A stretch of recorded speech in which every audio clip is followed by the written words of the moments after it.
Next, lipat naman tayo. I-harvest natin lahat yung apples. Ayan o. Ang dami pa rin natirang bunga. So, kukunin ko lahat yan ngayon.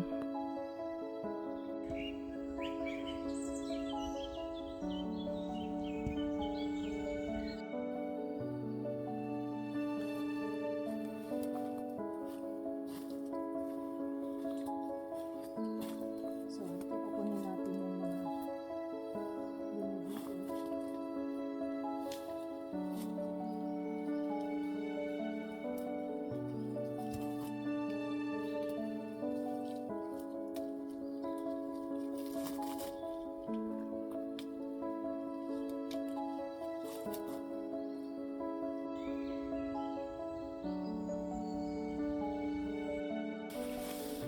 when I get this, you can put here na.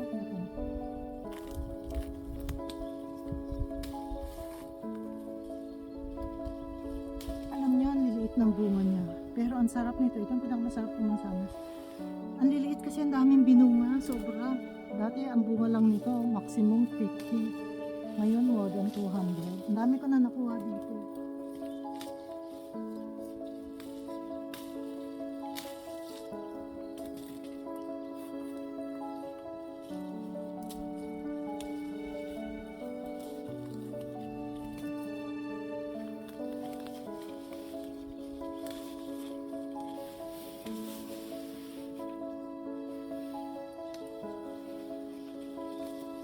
Okay, stop.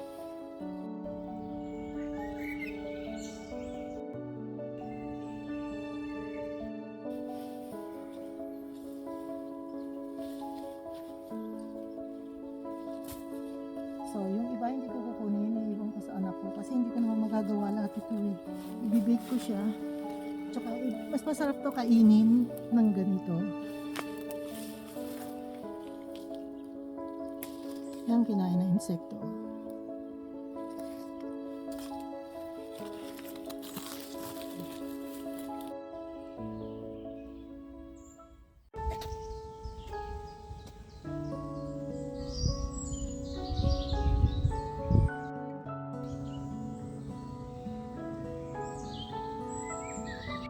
Kinain ng insekto. Okay lang kasi hindi naman natin kailangan lahat yan. Dito pa. So, sabi ng anak ko, hindi ko na kukunin lahat.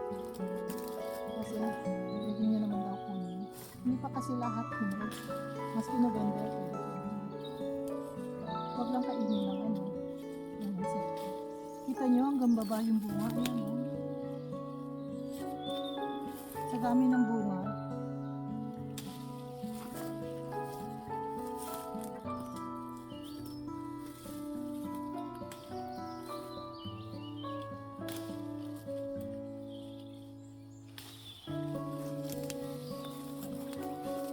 dito pa, ang dami pa rin.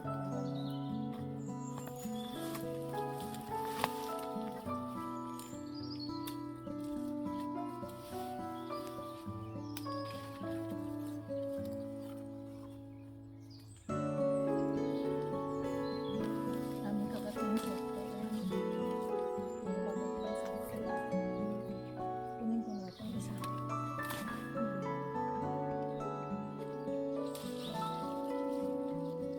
Nakita nyo, pag kinuha ko may resistance kasi hindi pa talaga hinog na hinog. Yung kabilang side green pa. Pero napakatamis itong mansanas nito.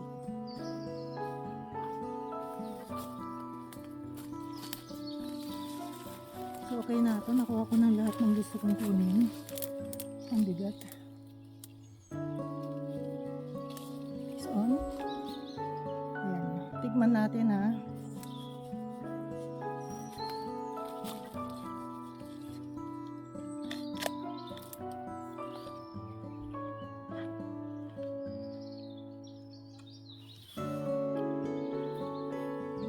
Ang tamis niya. Kamutan. Silog. That is eating apple.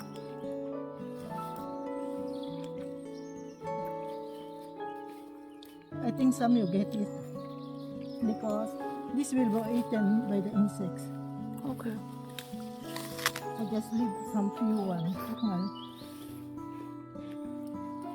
Okay, enough. Come and go.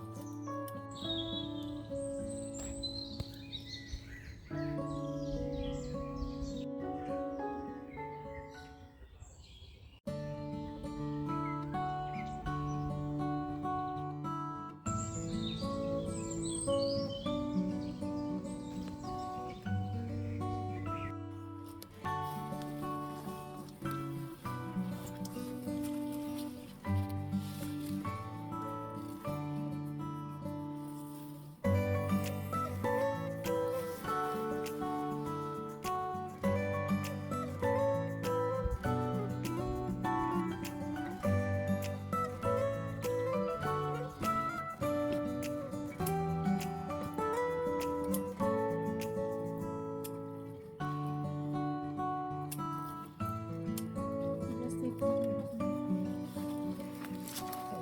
Itong grapes, move natin. Basin pa ng konti, pero pwede ng konti.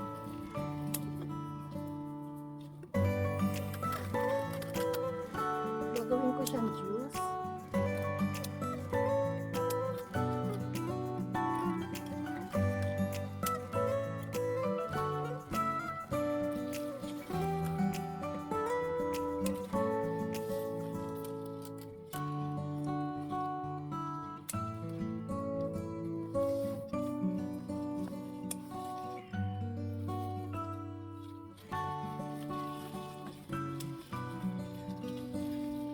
Alam nyo, ano siya, hindi siya seedless, mayroon siyang seeds.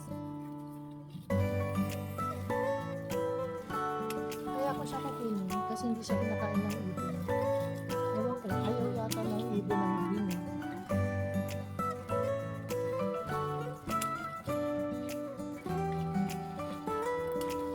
Last year, hindi ko siya kinuha. Ang daming natira sa puno, hindi kinain ng ibon.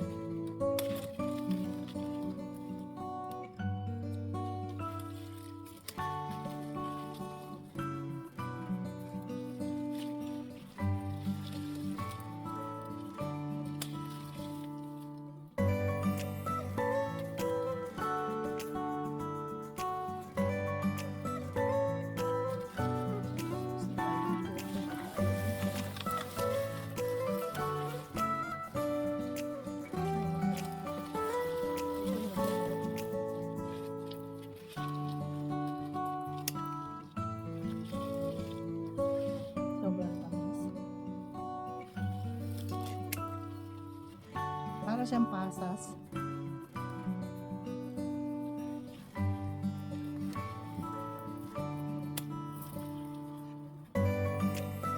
Lang nakakatawa, pero puno ng basket ko. Ay, come.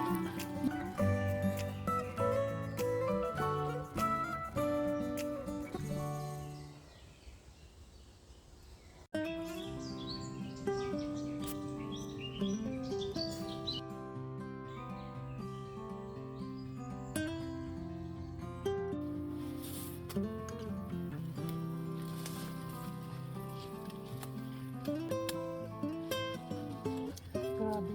Alam nyo, dati pinapanood ko lang to sa TV kung paano mag-harvest ng grapes. Ngayon, ako na mismo ang nag-harvest ng mga grapes ko. Ang dami talaga. Pero maliit lang talaga bunga nito, hindi ito lumalaki. Ganito lang talaga.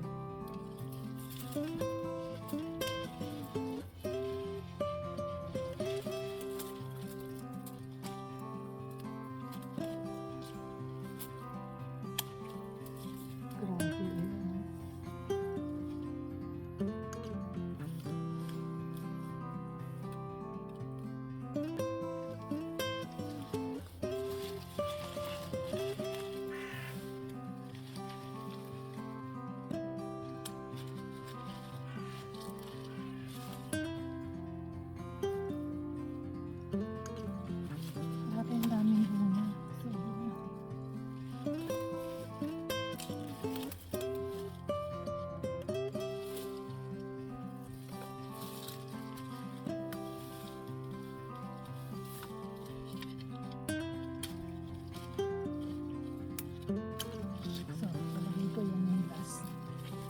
na yung last. Wala na akong kukunin. Nakuha ko na lang. Itong punong to, mga 5 years old. Tapos ito, 2 years old. So, ito na yung green. And then, lipat tayo, kunin natin yung blue.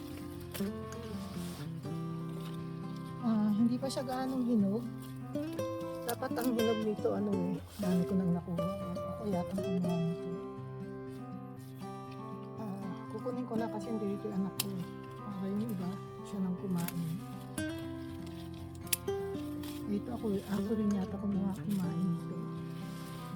Ito, parang mas marami. Hindi ko na siya mahintay eh. Ito hindi pa pala hinog. Ito hinog na. Oh. No? Hindi ba? Tikman natin ha. Tamis. Ang pangalan nitong grapes na to, Blue Moon. Ano? Moondrops yata? Teka, nandito pa yung pangalan eh.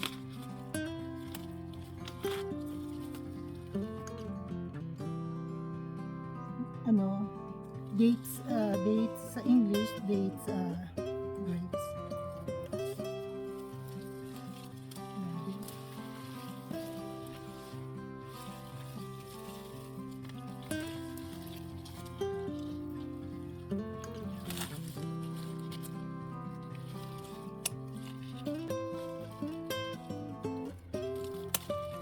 Nauulog yung hinog. Oh.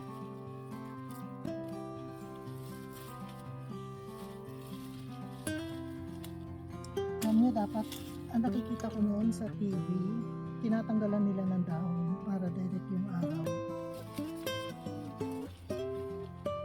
So, pag iniwan ko ito, hinog pa. Grabe, ang dami. Hindi pa ito hinog. So,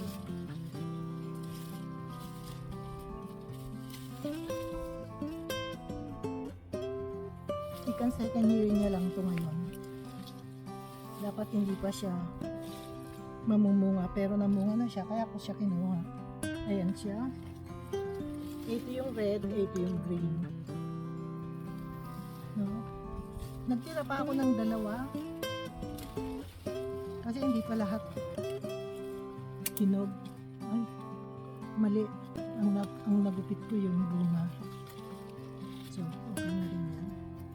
Kunin ko na nga para hindi na ako babalik. I get it all na. Yeah, beautiful. It's true. So, it's okay. So, I'm done, Christine.